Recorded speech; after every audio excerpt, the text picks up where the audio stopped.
Initially, we had no plans to build a school. Initially, it was going to be a family life center. Oh, really? And for basically a hall with a kitchen, the thing would have had a stage, all those kinds of things. And then I was talking to one of our parishioners, and this was a huge, it was about an $8 million building.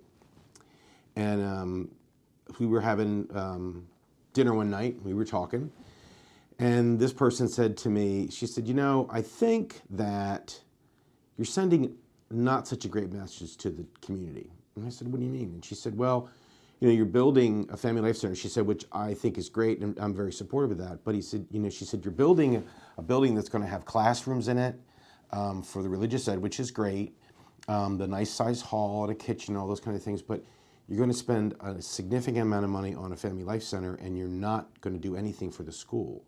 And you've been very supportive of the school since you've been here, but you know, I don't know that that sends a great message. And so, typical male, I got my back up, and oh, that can't be true, you know. And then I went home, and I'm like, yeah, she's probably right. It's a big project, you know. It's going to be, you know, have a full gymnasium. It'll have a regulation-sized gymnasium. I mean, full cafeteria with kitchen, the whole 9 yards, and a very nice-sized auditorium. It'll have the chapel, learning center, the science labs, classrooms. And the other thing I think it's really nice about the school.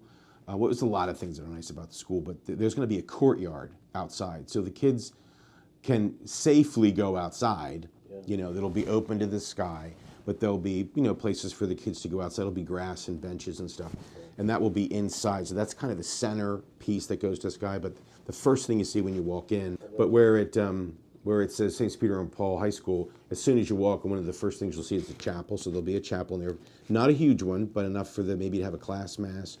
Or more likely for the kids just to get away for a minute and, you know, be quiet. The nature of how this team went about choosing which materials to use, how to design the school. There's a wonderful layout of the school, but I think the operative word is flexibility. That because of the materials they're using, they're able to move walls, move classrooms. And the operative classroom of the 21st century is one that is a flexible classroom. It's an adaptive classroom. Certainly you have your traditional science labs that you need, and you have your traditional art rooms, but really most of the classrooms are going to have some flexibility to them that you can tweak and cater to different disciplines, to different needs, really throughout the year, which is great. What we've learned being on the Eastern Shore is that there is a population that will support Catholic faith-based education, whether Catholics, other denominations, but people who are interested in that. And that's been the case really for the last 3 decades. There's been a passion and an interest to further a faith-based educational opportunity, in this case, you know, for our Catholic schools. So you're always looking at enrollment. You're also you're building from the premise that it's never going to be a very large school in terms of population. It's going to be a small community, which is really outstanding because it's one of the strengths of our school is that intimacy that you have with you know, working with a smaller student population. And my role predominantly was to kind of share what we were looking at, the layout of classrooms, where classrooms would be organized, how they would be grouped by discipline. But also, you know, we had the opportunity, and a lot of good people had the opportunity, as Father has laid out, about, you know, where the central space is and what you're doing with the central space, the role of, you know, what you see visually when you come in, where the placement of the chapel is, the prayer garden, where you would put a fine arts area that gets a lot of natural light, where you're putting science labs.